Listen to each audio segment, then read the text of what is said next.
Hello everyone, कैसे हैं आप सब। आजकल हर ओर नेशनलिज्म की बातें बहुत तेज़ी से चल रही हैं। आप जब टीवी खोलते हो तो टीवी चैनल जो न्यूज़ चैनल्स हैं वो चिल्लाते रहते हैं, हमारा चैनल राष्ट्र के नाम है, हमारे चैनल पर राष्ट्र की बातें सबसे पहले होती है। आप जब 15 अगस्त 26 जनवरी को आप सेलिब्रेट करने जाते हो तो वहाँ पर हमें राष्ट्रभक्ति के गीत सुनाए जाते हैं, राष्ट्रीय भक्ति से जुड़े भाषण दिए जाते हैं। तो हमारे मन में सवाल आता है कि आखिर यह राष्ट्रभक्ति, राष्ट्रवाद या नेशनलिज्म है क्या चीज़। तो इस चैप्टर और इसकी शुरुआत जो है कहाँ से हुई। इस चैप्टर में आप जिसका नाम है the rise of nationalism in Europe, हम यही जानने की कोशिश करेंगे कि यूरोप में राष्ट्रवाद कैसे आया और उससे भी ज़्यादा ज़रूरी कि यह राष्ट्रवाद है क्या चीज़। एक्चुअली में राष्ट्रवाद जो है यूरोप से ही शुरू होता है, तो हम ये जानने की कोशिश करेंगे राष्ट्रवाद है क्या और राष्ट्रवाद यूरोप में कैसे शुरू होता है।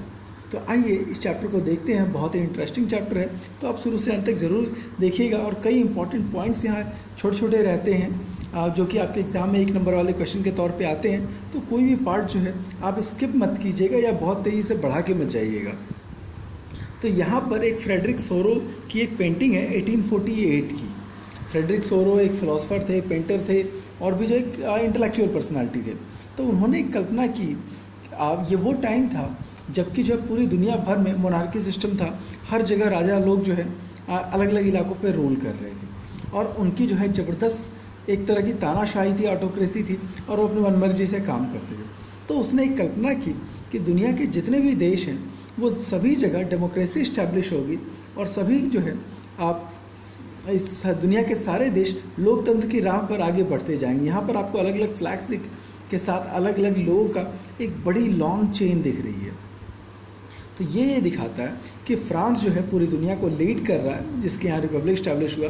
उसके पीछे जो बाकी कंट्रीज़ हैं वो भी उनके पीछे पीछे रिपब्लिक की ओर बढ़ते चले जाएंगे। ऊपर की ओर आपको जीसस की इमेज दिख रही है, जो कि जो है वो ऊपर से ब्लेसिंग दे रहे हैं और साथ में ढेर सारे एंजल्स हैं जो नेशनलिज्म को ब्लेस कर रहे हैं। यहाँ पर आपको एक फीमेल स्टैचू दिख रही है जिसके पास bill of rights for man and citizen की जो कि फ्रेंच रेवोल्यूशन में डिमांड की गई थी। क्लास 9 में आपने पढ़ा था, rights of citizen and man. और उसके हाथ में एक मशाल है जो कि लिबर्टी की मशाल, स्टैचू ऑफ लिबर्टी, ये फ्रांस के लिए। खैर, तो इस तरह से उसने एक कल्पना की कि आने वाला समय एक ऐसा होगा जहाँ पर सारी दुनिया भर में रिपब्लिक होगा, हर जगह जो है डेमोक्रेसी होगी और सारे लोग उसी की कोशिश के लिए आगे बढ़ेंगे। खैर, और दुनिया भर में जो एब्सोल्यूट इंस्टीट्यूशन है, यहाँ पर एक पिक्चर का एक और सेक्शन है, सॉरी मैं भूल गया था कि यहाँ पर आप देखोगे तो कई सारे क्राउन्स हैं, सिंबल्स हैं, पेपर्स हैं। तो ये चीज़ें ये दिखाती है कि जो पुराने राजशाही से जुड़ी चीज़ें हैं वो सारी चीज़ें ख़त्म हो जाएंगी और दुनिया में सिर्फ और सिर्फ जो है रिपब्लिक ही बचेगा। ऐसी उनकी कल्पना थी कि जो है जैसा कि जो है दुनिया में होने वाला था, ऐसा वो कहते थे। अब पहला सवाल ये आता है कि व्हाट इज़ नेशन, क्योंकि जब हम राष्ट्र की बात, राष्ट्रवाद को हम तब तक नहीं समझ सकते, क्यों ग्रो हुआ तब तक नहीं समझ सकते जब तक कि हम राष्ट्र को समझ ना पाए कि नेशन है क्या चीज़। तो जो है अर्नेस्ट रेनन, ये वो थिंकर थे जिन्होंने सबसे स्टार्टिंग में नेशन को समझाने की कोशिश की। उन्होंने फ्रेंच में एक पेपर पब्लिश किया, question nation, what is a nation, nation क्या है। तो उसने कहा कि जो नेशन जो है वो एक तरह की जो है यूनिफॉर्मिटी से आता है। जब एक खास एरिया में कुछ लोग रहते हैं जिनकी कॉमन लैंग्वेज हो, रेस हो, रिलीजन हो या टेरिटरी हो, एक खास एरिया में कॉमन लैंग्वेज, रेस और रिलीजन के कारण लोगों के भीतर जब यूनिटी की फीलिंग आती है तो उसको नेशनलिज्म की फीलिंग कहते हैं।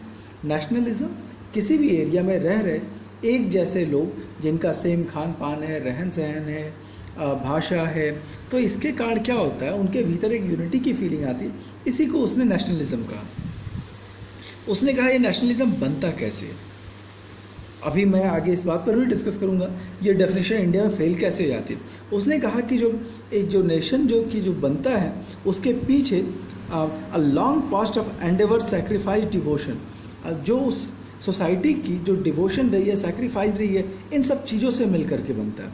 उनके जो ग्रेट मैन रहे हैं, जो उनके हिस्टोरिकल पर्सनालिटीज़ रही हैं, उनके जो शानदार इंसिडेंट्स रहे हैं, ये सारी चीज़ें जो है नेशन का एक आइडिया बनाती है। मीन्स जो पास्ट की कॉमननेस है वो सारी चीज़ें उनको यूनाइट करती है, जिसके बेस पर वो जो है नेशनलिज्म की बात करते हैं। लोगों के भीतर सॉलिडारिटी आती है और कहा कि लोग जो है अगर चीज़ों के प्रति सरकारी पॉलिसीज़ को एक्सेप्ट कर रहे हैं तो इसको भी जो है एक तरह से नेशनल फीलिंग ही माननी चाहिए। इसका मतलब क्या है? उन्होंने कहा कि अगर कोई सरकार जनता के फेवर में लगातार डिसीजन ले रही है और जनता उन चीज़ों को एक्सेप्ट कर रही है, मीन्स उसका विरोध नहीं कर रही, तो इसका मतलब ये है कि वहाँ पर राष्ट्रवाद है, लोग अपनी सरकारों के साथ हैं और वो देश के भले के लिए कर रहे हैं। तो अब हम आगे आते हैं। सोरो ने जो है जो पेंटिंग बनाई थी उसमें उसने नेशन स्टेट की कल्पना की थी। नेशन एक इमोशनल थिंकिंग है। नेशन जो है आप उसको ग्राउंड पे नहीं देख सकते। 3 टर्म आते हैं, एक आता है कंट्री, ठीक है, दूसरा आता है स्टेट, ठीक, और तीसरा आता है नेशन। पहले हम इन तीनों का अंतर समझने की कोशिश करें। कंट्री क्या है? कंट्री एक ज्योग्राफिकल टर्म है। बी क्लियर, कंट्री एक ज्योग्राफिकल टर्म है। किसी भी लैंड का एक पीस उठा लो जिसकी एक फिक्स बाउंड्री हो, जैसे इंडिया है, ऊपर हिमालय है और नीचे की ओर समंदर है, तो इस हिमालय से लेकर के समंदर के बीच का जो एरिया है दैट इज़ कॉल्ड इंडिया। तो ये एक कंट्री का एग्जाम्पल है जिसको हम ज्योग्राफिकल वे में देखते हैं, तो India it is a country. Clear? जब बात हम स्टेट की कहते हैं तो स्टेट एक पॉलिटिकल टर्म है। स्टेट जो है एक पॉलिटिकल टर्म है। इसका मतलब क्या है कि आपके पास एक फिक्स साइज लैंड होना चाहिए, उस लैंड पर पॉपुलेशन होना चाहिए, एक गवर्नमेंट होगी और वो गवर्नमेंट जो है उस एरिया पर रूल करेगी इंडिपेंडेंटली। और एक और चीज़ होती है सॉवरेनिटी, गवर्नमेंट के पास डिसीजन लेने की सुप्रीम पावर होगी, then we call it state. अगर हम इस डेफिनेशन को देखें, थोड़ा मैं पॉलिटिकल साइंस की ओर बढ़ रहा हूँ, अगर हम इस डेफिनेशन को देखें तो UP, Bihar, Assam, Tamil Nadu is not a state. क्यों? क्योंकि उनके पास लैंड है, no doubt, fix size boundary भी है, पॉपुलेशन भी है, गवर्नमेंट भी है, लेकिन एक वो चीज़ नहीं है जो कि सबसे इम्पॉर्टेंट है, डिसीजन लेने की सुप्रीम पावर। तमिलनाडु या असम ये कभी नहीं कह सकता कि हमको जो है इंडिया से अलग होना है या हमको जो है जा कर के अमेरिका के साथ रिलेशन रखने। उसके लिए उसको सेंट्रल गवर्नमेंट की परमिशन लेनी पड़ेगी, और अगर सेंट्रल गवर्नमेंट मना करती है तो तमिलनाडु, असम, यूपी को, बिहार, कोई भी स्टेट डायरेक्ट अमेरिका से कोई रिलेशन नहीं रख सकता। इस कारण आप जबकि इंडिया के साथ अगर देखोगे तो पॉलिटिकल टर्म में इंडिया एक स्टेट है। क्यों? क्योंकि इंडिया के पास एक लैंड है, फिक्स साइज लैंड है, फिक्स बाउंड्री के भीतर लैंड पर लोग भी हैं, लोगों की अपनी एक सरकार भी है, और इंडिया अपने रिलेशन रखने के लिए फ्री है, उसको किसी बाहरी कंट्री से परमिशन लेने की ज़रूरत नहीं है। तो पॉलिटिकल टर्म में इंडिया एक स्टेट है। इंडिया को हम कह देते हैं लेकिन इंडिया बेसिकली पॉलिटिकल टर्म में स्टेट है। तीसरा टर्म आता है नेशन। नेशन क्या चीज़ है? फिर से हम उस बात पे आते हैं, नेशन एक इमोशनल थिंग है। नेशन एक एक्चुअल थिंग नहीं है जिसको आप ठोस तरीके से आप देख सकते हो, ठीक है। ये एक इमोर्टल है, मतलब इमोर्टल कह रहा हूँ, ये जो है एक ऐसी हाइपोथेटिकल चीज़ है जिसको हम सिर्फ महसूस कर सकते हैं। होता क्या है, जैसे ही जब हम ये सुनते हैं कि कश्मीर में लड़ाई चल रही है, अभी जस्ट गलवान घाटी का इंसिडेंट हुआ और अचानक से हमें पता चला कि वहाँ पर जो है बहुत सारे इंडियन सोल्जर्स जो है मारे गए, हमारे भीतर चीन के प्रति एक ज़बरदस्त नाराज़गी हुई और हमने चीनी चीज़ों का बैकआउट करना शुरू किया। अब इसको कैसे समझा? अब इस चीज़ को यहाँ पर देखते हैं। सीधी सी बात है, जो लोग मरे हमारे लोग नहीं मरे थे, डायरेक्टली हमारा कोई रिलेटिव तो नहीं मरा। अगेन जिस ज़मीन पे लड़ाई हुई वहाँ पर हमारा घर भी नहीं था। तो सवाल ये, हमें गुस्सा क्यों आया? गुस्सा इसलिए आया कि भले ही वो जगह कश्मीर में हो, जम्मू कश्मीर में हो, सॉरी एरिया तो लद्दाख का हो गया अब, तो भले ही वो ज़मीन जो है लद्दाख यूनियन टेरिटरीज़ की हो, या फिर जो है तमिलनाडु में हो, या फिर आसाम में हो, या फिर पंजाब में हो, अगर उस एरिया में कोई भी गड़बड़ होती है तो हम जो हमें लगता है कि नहीं वो हमारे लोगों के साथ गलत हो रहा है, हमारी ज़मीन के साथ गलत हो रहा है, तो हमें जो है उस ज़मीन के लिए लड़ना चाहिए। तो नेशन इस तरह की एक इमोशनल चीज़ है। नेशन को और सिंपल वर्ड में कहें तो इसका मतलब होता है the feeling of being United, ठीक है, यूनिटी की जो है जो फीलिंग आती है तब जो है नेशन बनता है, ठीक है। The feeling of being United या फीलिंग ऑफ वी, ठीक है, जैसे ही हमारे अंदर वी की फीलिंग आती है कि हम सब एक हैं और हम एक ज़मीन से जुड़ जाते हैं, तो हमारे अंदर एक नेशनलिज्म आता है। कोई फ़र्क नहीं पड़ता, आप अमेरिका में बैठे तो भी भारत से प्यार कर सकते हो, तो भले ही आप अमेरिका में रह रहे हो, अमेरिकन की सिटीजनशिप भी ले ली, बट आपको भारत में कुछ भी गड़बड़ होता है, आपको मतलब दुख होता है या भारत के साथ कुछ अच्छा होता है तो आपको प्राउड फील होता है, तो it means you are a Indian nationalist, doesn't matter you have a citizenship of America, तो that is nationalism. I think I am clear. Nationalism को सबसे सिंपल वे में ऐसे ही डिफाइन कर सकते हैं। अर्नेस्ट रेनन की जो बात थी वो इंडिया पे इम्प्लीमेंट नहीं होता। अर्नेस्ट रेनन ने कहा था अगर किसी खास एरिया में जो जिनकी एक कॉमन लैंग्वेज हो, एक खास रेस के लोग हों, एक खास रिलीजन के लोग हों, जिनका फूड कल्चर सब एक जैसा हो, तभी उनमें नेशनलिज्म आ सकता है। जब ये डेफिनेशन इंडिया पे इम्प्लीमेंट करते हैं तो हम देखते हैं इंडिया में तो कुछ एक जैसा है ही नहीं। हमारी ना तो कॉमन लैंग्वेज है, कि हमारी ना तो कॉमन कल्चर है, ना हमारे इतने तरह के रिलीजन है, सबका अलग बोलचाल, रहन सहन, इकोनॉमिक कंडीशन, हर चीज़ तो हमारी अलग है। बावजूद इसके देश के किसी हिस्से में कोई प्रॉब्लम होती है तो हम खुद को जो है उससे जुड़ा हुआ महसूस करते हैं। तो जो लेटेस्ट डेफिनेशन बनती है नेशनलिज्म की वो ये है कि किसी भी ज़मीन से जुड़े हुए लोग, चाहे वो एक कॉमन जाति, धर्म, कल्चर के हों या न हों, अगर उनमें यूनिटी की फीलिंग महसूस होती है, वो उस जगह से जुड़ा हुआ महसूस करते हैं, तो इसको जो है नेशनलिस्ट फीलिंग कहते हैं, ठीक है। तो जो पुराना स्टेट कॉन्सेप्ट है वो नेशन स्टेट का था, आज के दौर में जो है ये दायरा जो है बहुत बड़ा हो गया, ठीक है। तो लेकिन एक चीज़ सबसे कॉमन है, feeling of being United, feeling of क्या कहते हैं वी, या फीलिंग ऑफ कॉमननेस, कि किसी खास इलाके में, यहाँ पर एक और डेफिनेशन दी है नेशन स्टेट की, a nation state was one which in which majority of its citizen and not only its ruler came to develop a sense of common identity and shared common history or descent। किसी भी area के लोग जिसकी majority of population, सिर्फ ruler ही नहीं, जिसकी majority of population ये महसूस करे कि हमारी एक कॉमन आइडेंटिटी है और हमारी एक कॉमन हिस्ट्री है। इंडिया के केस में कॉमन हिस्ट्री भी नहीं बन पाती। दिक्कत क्या, साउथ की हिस्ट्री अलग है, नॉर्थ ईस्ट की हिस्ट्री थोड़ी अलग भी आती है, और नॉर्थ इंडिया के जो हिस्ट्री जो है थोड़ी अलग हो जाती है। तो इंडिया में तो कॉमन हिस्ट्री भी नहीं होती, इसीलिए कहा कि जो भी दुनिया में नेशनलिज्म की जो डेफिनेशन है वो इंडिया पर हमेशा आकर के फेल हो जाती है, ठीक है।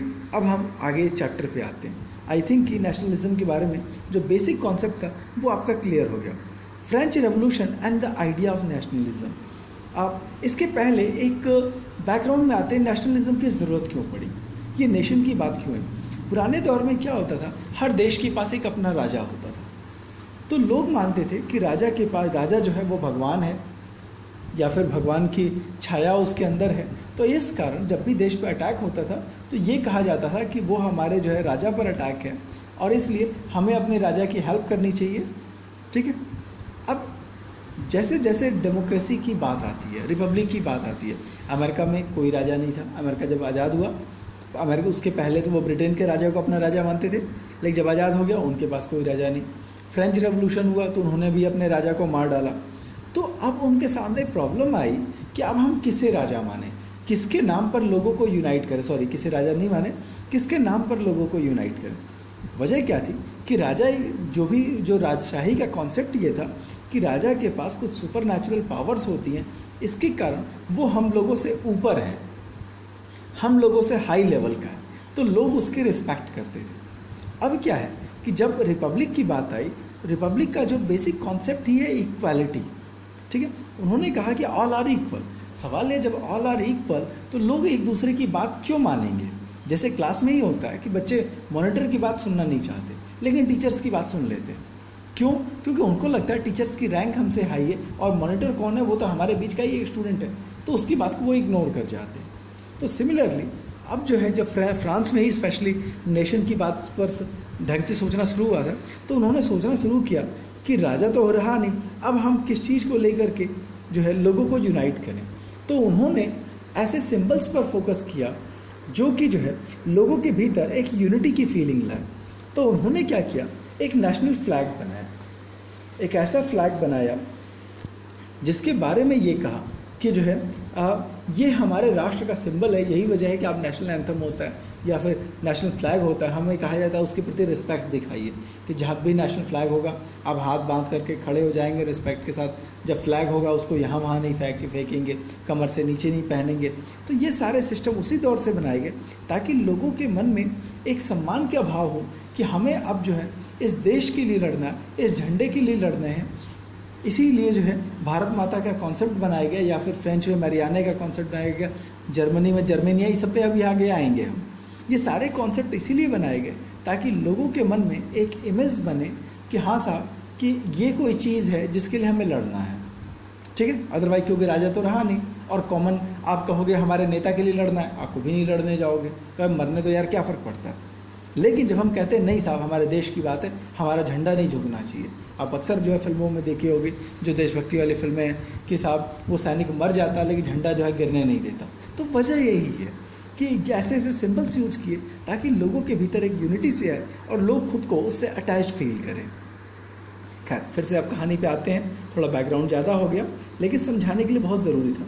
तो 1789 में एब्सोल्यूट मोनार्क को पूरी तरह से ख़त्म कर दिया गया, राजा को मार डाला गया और लोग जो है सारे के सारे इक्वल स्टेटस पे आ गए और सभी जो है फ्रेंच सिटीजन का उनको टैग मिला कि सारे लोग सिटीजन हैं, कोई भी हाई लो लेवल है नहीं।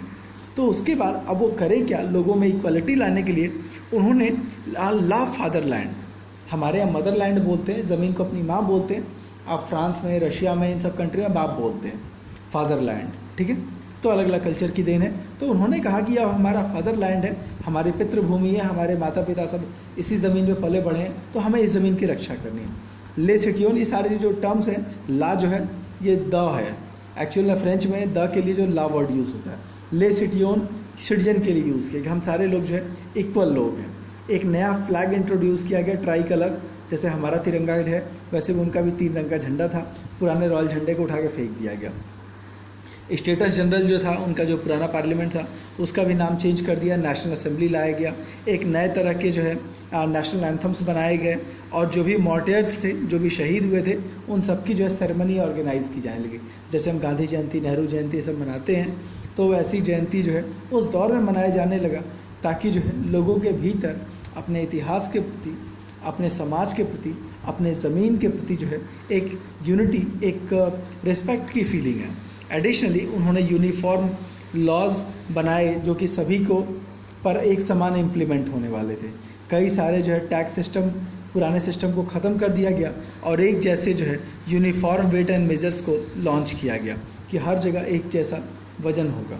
इसी तरह से जो फ्रेंच लैंग्वेज की कई सारी बोलियां थी, आज भी आप इंडिया में भी कहते हैं कि कोस कोस पे पानी बदले 5 कोस पे बानी, कहीं 1 कोस है, कहीं 5 कोस है, कहीं 12 कोस है। खैर, तो इसका मतलब ये है कि हर लैंग्वेज की कई सब ब्रांचेज होती हैं, ठीक है। तो उन्होंने क्या किया, सारी जो रीजनल ब्रांचेस थी उन सारे को जो है मना कर दिया, कहा ये सब नहीं बोली जाएगी, सिर्फ और सिर्फ जो पेरिस की लैंग्वेज है उसी को देश की नेशनल लैंग्वेज बनाया जाएगा, ठीक है। तो फ्रांस में नेशनलिज्म के लिए क्या क्या किया गया, नंबर 1 उन्होंने जो है इमीडिएट फादरलैंड का कॉन्सेप्ट लेकर के आए। सेकेंड थिंग, सबको इक्वल स्टेटस दे दिया, ठीक है, ले सिटी होने का। तीसरी चीज़, फ्रेंच फ्लैग इंट्रोड्यूस किया गया। चौथी चीज़, नेशनल सेरेमनीज मनाई जाने लगी, मॉर्टियर्स की ओथ स्टार्ट किया गया, नेशनल सॉन्ग बना दिया गया। इसके बाद देश भर में यूनिफॉर्म लॉ इंट्रोड्यूस किए गए, एक जैसे कस्टम ड्यूटीज़ जो है टैक्सेस सिस्टम जो है लॉन्च किया गया, एक जैसा वेट एंड मेजर्स लॉन्च किया गया। इस तरह से फ्रांस में एक यूनिटी की फीलिंग लाने की कोशिश की गई कि सारे एक जैसी लैंग्वेज लॉन्च की गई ताकि पूरे फ्रांस के लोग खुद को एक दूसरे से जुड़ा महसूस करें, खुद को एक जैसा महसूस करें। सीधी सी बात है, जब यूनिफॉर्मिटी आएगी तो आप ऑटोमेटिक बाकी लोगों से अलग हो जाओगे। जैसे अपने स्कूल ड्रेस का कॉन्सेप्ट है, जैसे ही आप केवी के अंदर एंटर करते हो तो आपको दिखता है कि एक जैसी ड्रेस दिखती है, ठीक है। और जैसे ही ये ड्रेस पहन करके आप किसी दूसरे स्कूल में जाते हो तो आपको साफ साफ दिखता है कि नहीं, इस ड्रेस वाले लोग हमारे स्कूल के हैं और वो एक अलग तरह की ड्रेस दिख रही है वो दूसरे स्कूल के हैं। तो यूनिफॉर्मिटी बहुत ज़रूरी है। स्कूलों में ड्रेस का कॉन्सेप्ट भी इसीलिए लाया गया था कि यूनिफॉर्मिटी देखे, इससे यूनिटी आएगी। जैसे ही आप किसी दूसरे शहर में जाते हो, आपको अपने स्कूल की ड्रेस वाला एक बंदा दिखता है तो आप इमीडिएट उस आदमी से जाके कांटेक्ट करोगे कि अरे ये तो लग रहा है हमारे ही जैसे हमारे ही स्कूल का है, तो एक बार बात करके देखते हैं कौन है कैसे है। तो ये जो है एक यूनिटी की फीलिंग लाती है, और जो ऐसा ही वो करने की कोशिश में थे और बहुत सक्सेसफुल रहे भी। खैर, उन्होंने जो है बहुत सारे एजुकेशन सिस्टम में मॉडिफाई किया, और फ्रांस में जो है जैकोबिन्स क्लब बने थे। ये सारी चीज़ें आप पढ़ चुके हो ऑलरेडी, जो क्लास 9th में, ये इतना इम्पॉर्टेंट नहीं है। जब फ्रांस में ये चीज़ें काफ़ी सक्सेसफुल रही और उससे इंस्पायर्ड हो करके फ्रांस ने नेशनलिज्म और इक्वालिटी, ये जो आइडियाज़ थे आसपास के कंट्रीज़ में भी फैलाया। हॉलैंड, बेल्जियम, स्विट्ज़रलैंड, इटली, अलग अलग देशों में ये जो फ्रेंच आइडियाज़ थे जो नेशनलिज्म के, ये बाकी देशों में भी फैलते चले गए। यहाँ यूरोप का एक मैप है, आगे चलते हैं। इसके बाद आप फ्रांस की जो पूरी पॉलिटिक्स थी, क्लास 9 में आपने पढ़ा कि उनका जो पूरा सिस्टम था बहुत स्टेबल नहीं रहा। 1789 का रेवोल्यूशन होता है, उसके बाद नया पार्लियामेंट बनाते हैं, फिर रेन ऑफ टेरर बनता है, फिर जो है फाइनली जो है नेपोलियन पावर में आ जाता है। तो नेपोलियन एक बहुत एम्बिशियस बंदा था। उसने क्या किया, आसपास के काफ़ी इलाकों पर कब्जा कर लिया, लेकिन वो खुद जो है डेमोक्रेसी के नाम पे आया था, वो खुद राजा बन गया था। ये सारी चीज़ जो है आप पिछले साल जो है ऑलरेडी पढ़ चुके हो, तो उस पर हम रिपीट में नहीं जाएंगे। तो एक तरह से जिस डेमोक्रेसी की बात करके उसने कहानी शुरू की थी, उसी डेमोक्रेसी को ही उसने ख़त्म कर दिया। कुछ अच्छे काम किए नेपोलियन ने। सबसे पहला काम जो किया था, सिविल कोड उसने लॉन्च किया। मतलब था क्या कि देश के अलग अलग हिस्से में अलग अलग तरह के कानून चलते थे, तो उसने कहा कि नहीं, देश में सिर्फ और सिर्फ एक कानून ही रहेगा, जिसको जो है सिविल कोड 1804 या फिर नेपोलियनिक कोड कहते हैं। एक जैसा कानून बना दिया। इससे कि आप देश के किसी कोने में जाओगे, आप निश्चिंत रह सकते थे कि ये साहब रूल बुक है, हर जगह इम्प्लीमेंट हो सकती थी। उसने एक और काम किया, जितने भी प्रिविलेज बेस्ड ऑन बर्थ थे ख़त्म कर दिया। कहा कि जो है कोई भी जन्म से जो है हाई क्लास लो क्लास का नहीं होगा, सबके बीच इक्वालिटी इस्टेब्लिश कर दी। और इवन कि ये सारे कानून जो है उसने उसके अंडर जो भी इलाके थे, जैसे कि डच रिपब्लिक था स्विट्ज़रलैंड में, इटली, जर्मनी, हर जगह उसने लॉन्च किया। जो एडमिनिस्ट्रेटिव सिस्टम था उसको उसने रीऑर्गेनाइज किया और उसको थोड़ा सिंप्लीफाई कर दिया, ताकि जो है एडमिनिस्ट्रेशन में दिक्कत ना हो। पुराने फ्यूडल सिस्टम को ख़त्म कर दिया। जो किसान थे उनको जो है लैंडलॉर्ड जो है उनके कब्जे से फ्री कर दिया। इसी तरह से जो गिल्ड से जो बिजनेसमैन थे उनके ऊपर जो रिस्ट्रिक्शन लगे थे वो सारे रिस्ट्रिक्शंस को हटा दिए। इस ट्रांसपोर्ट और कम्युनिकेशन सिस्टम को उसने काफ़ी इम्प्रूव किया, ताकि लोग एक जगह से दूसरी जगह मूव कर सकें। पीजेंट्स, आर्टिस्ट, जो आर्टिशन, वर्कर्स, बिजनेसमैन, वो एक जगह से दूसरी जगह आसानी से जा सकते थे। तो नेपोलियन ने कुछ काम बहुत अच्छे किए। एट द सेम टाइम उसके जो है कुछ काम बहुत ज़्यादा गड़बड़ भी रहे थे। ठीक है, तो इस तरह से स्टार्टिंग दौर में जब नेपोलियन ने जो अच्छे काम किए थे, इसके कारण जिस जिस कंट्री को उसने जीता उस जगह पे उसका स्टार्टिंग में बहुत वेलकम होता है। लेकिन धीरे धीरे लोगों को लगने लगा कि नेपोलियन जो भी कर रहा है वो हमारे लिए नहीं कर रहा, वो अपने फ़ायदे के लिए कर रहा है।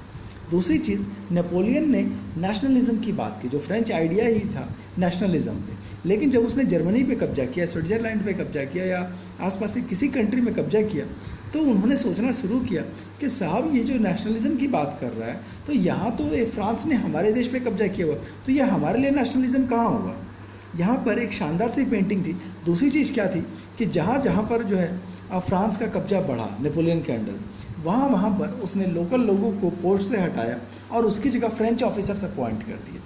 अब जो फ्रेंच पहली चीज़ लोगों को ये लगने लगा कि साहब हमारा देश है तो यहाँ पर ऑफिसर्स हमारे होने चाहिए, तो यहाँ पर ये फ्रेंच ऑफिसर क्या कर रहे हैं, नंबर वन थिंग। दूसरी चीज़, जो बाहर से जो ऑफिसर्स आए थे उनकी लोकल लोगों में कोई रिस्पेक्ट तो थी नहीं, तो उन्होंने लोकल लोगों को टॉर्चर करना शुरू किया, लूटपाट करनी शुरू की, और इसके कारण हर जगह जो है फ्रेंच आर्मी के प्रति ज़बरदस्त नाराज़गी हुई। ठीक है, यहाँ पर एक शानदार सी पेंटिंग बनाई गई थी, the planting of tree of liberty in Zurichberg. ये जो है थोड़ा सा जो है उनके जर्मन लैंग्वेज में है। तो इस पेंटिंग को कार्ल कैस्पर ने बनाया था, इस पेंटिंग में क्या क्या दिखता है। एक और ये जो ब्लू वाइट कलर की जो ड्रेस में जो लोग दिख रहे हैं, ये लोग जो है फ्रेंच लोग हैं जो वहाँ पर लिबर्टी का एक पेड़ लगा रहे हैं। नॉर्मली होता क्या था, फ्रेंच लोग जिस भी कंट्री में जाते थे तो वहाँ पर एक लिबर्टी का पेड़ भी लगाते थे। मज़े की बात यह, टिप्पू सुल्तान की इंडिया के जो एक राजा थे टिप्पू सुल्तान, जिन्होंने अंग्रेज़ों को सबसे ज़बरदस्त टक्कर दी थी, वो भी नेपोलियन से मिले थे, उनके लोग मिले थे सॉरी। तो इंडिया में भी जो है ये लिबर्टी का ट्री लगाया गया था। तो एक और वो लिबर्टी की ट्री लगा रहे हैं और आप देख रहे हो चारों ओर ढोल नगाड़ों से स्वागत हो रहा है कि देखिए साहब, हम आपको आज़ादी दे रहे हैं, फ्रीडम दे रहे हैं। दूसरी ओर आप पिक्चर देखोगे तो यहाँ पर कुछ कॉर्नर में कुछ लोग हैं जो एक किसान को परेशान कर रहे हैं, आप देखिएगा। एक और पिक्चर यहाँ दिख रहा है कि जो फ्रेंच सैनिक हैं वो जो है लोकल महिलाओं को इंसल्ट कर रहे हैं, उनके साथ बदतमीजी कर रहे हैं। यहाँ कॉर्नर में आप एक पिक्चर देखेंगे, इस कॉर्नर में तो यहाँ पर जो है लोकल लोगों को परेशान किया जा रहा है और किस तरह से उनके साथ मार पिटाई और टॉर्चर किया जा रहा है। तो ये एक अपने आप में एक व्यंग्य था कि एक और आप जो है दावा करते हो कि आप जो है हमारे यहाँ लिबर्टी इक्वालिटी तो नहीं, आप हमारे यहाँ लिबर्टी लेकर के आ रहे हो, दूसरी ओर जो है आप हमारे लोगों को परेशान कर रहे हो। और ऊपर एक छोटा सा बोर्ड लगा हुआ है, आप यहाँ देख सकते हो, इसमें क्या लिखा हुआ है। तो इसमें लिखा हुआ है कि take freedom and liberty from us, कि हम आपको जो है फ्रीडम एंड लिबर्टी दे रहे हैं, ठीक है। और एक्चुअल में क्या था, जो लोकल लोगों के लिए जो फ्रेंच सिस्टम था वो अपने आप में एक तरह की टायरनी बन के रह गया था। इसका असर ये हुआ कि धीरे धीरे हर जगह नेपोलियन के खिलाफ विद्रोह बढ़ता चला गया। जिन जिन एरियाज़ को उसने कब्जा किया, हर जगह जो है नेपोलियन और उसकी फ्रेंच आर्मी के खिलाफ विरोध बढ़ता चला गया और फाइनली हर जगह जो है एक एक करके सारी जगह उसके हाथ से निकलती चली गई। और हुआ क्या था कि दुनिया भर जो यूरोप के बाकी जो राजा थे उन्होंने मिलकर के एक यूनियन बनाया और यूनियन बना करके नेपोलियन को डिफीट किया और सारे राजाओं को, सारे एरियाज़ को अलग कर दिया। हॉलैंड, स्विट्ज़रलैंड, ब्रसेल्स, मेंज, मिलान, वार्सा, हर स्टार्टिंग में हर जगह स्वागत हुई थी, बाद में वो सारी जगहें जो है नेपोलियन के हाथ से निकल गई। यहाँ पर एक कार्टून पिक्चर बनाया हुआ है कि नेपोलियन की कल्पना यहाँ एक ऐसे पोस्टमैन से की गई है इस पिक्चर में, जिसके हाथ से सारे लैंड जो है एक एक करके निकल रहे हैं, वो सारे लेटर्स को रास्ते में गिराते जा रहा है, ठीक है। तो कुल मिला करके आप इस टॉपिक में हमने क्या देखा कि फ्रेंच लोग सबसे पहले नेशनलिज्म की बात करने वाले थे, ठीक है। उन्होंने नेशनलिज्म लाने के लिए कई सारे जो है सिंबल्स यूज़ किए, नेशनल फ्लैग यूज़ किया, कॉमन एक जैसे जो है लॉज यूज़ किए, एक जैसी लैंग्वेज यूज़ की, एक जैसा कल्चर जो है यूनिफॉर्म कल्चर लाने की कोशिश की। नेशनलिज्म वाले आइडियाज़ को उन्होंने खुद तक ही नहीं रखा, उन्होंने बाकी कॉलोनीज जहाँ जहाँ पर उन्होंने कब्जा किया उस जगह पर भी फैलाने की कोशिश की। बट ड्रॉबैक ये आया कि उन बाद में जो है जो नेपोलियन के टाइम फ्रेंच लोगों की तानाशाही बहुत बढ़ गई, उन्होंने बाकी लोगों पे अत्याचार करना शुरू किया, जिससे क्या हुआ बाकी जगहों पर नेपोलियन और उसकी सेना का विरोध बढ़ने लगा और फाइनली जो है उन्होंने नेपोलियन से उन सारे इलाकों से नेपोलियन को हरा दिया और नेपोलियन को वहाँ से भागने पे मजबूर कर दिया, ठीक है। तो इस तरह से आज का ये टॉपिक ख़त्म हो रहा है। कोई कन्फ्यूज़न होगा तो आप नीचे जो है कमेंट बॉक्स पे ज़रूर मेंशन कीजिएगा और वीडियो पसंद आया होगा तो लाइक, सब्सक्राइब और शेयर ज़रूर कीजिएगा।